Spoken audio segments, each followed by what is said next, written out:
In set C, again we have three different questions from set A, in which question number first, we have a circuit in which we have to find out the ratio of potential difference across AB in the circuit when S is closed and when S is open. तो बच्चों जब ये S हमारा closed है उस situation में क्या होगा और ओपन है तो क्या होगा. तो बच्चों जब ये क्लोज्ड है तो सर्किट में करंट फ्लो करेगा दोनों ब्रांचेस के अंदर. तो पहले केस में ऊपर वाली ब्रांच में रेजिस्टेंस 3R है और नीचे वाली ब्रांच में 4R + 2R that is 6R हो जाएगा.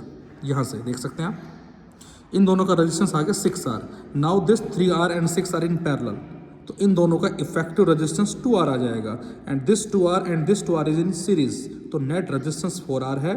V हमारे पास V हो गया और I की वैल्यू आ जाएगी V/R according to Ohm's law.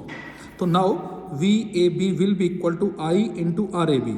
तो बच्चों I की वैल्यू है V/4R और RAB जो है हमारा बेटा वो है 2R. So in first case VAB equal to V/2.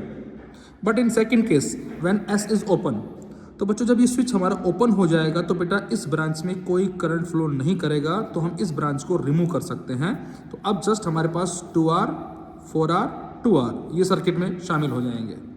तो सेकंड केस में 2R 4R 2R, तो नेट रेजिस्टेंस हमारा आ जाएगा 8R.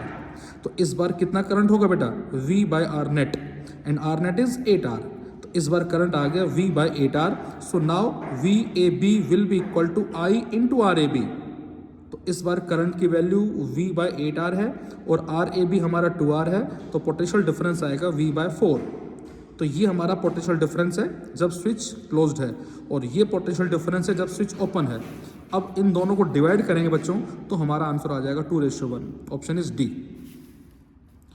In third question, a particle of mass m charge q moving with a velocity v I cap is subjected to a uniform electric field E j cap.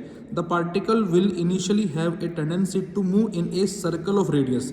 तो बच्चों particle हमारा x axis में travel कर रहा है और electric field जो है बेटा वो हमारा y डायरेक्शन में है. तो परपेंडिकुलरली है तो ये कर्व्ड पाथ को अचीव करेगा, दैट इज सर्कुलर पाथ को अचीव करेगा.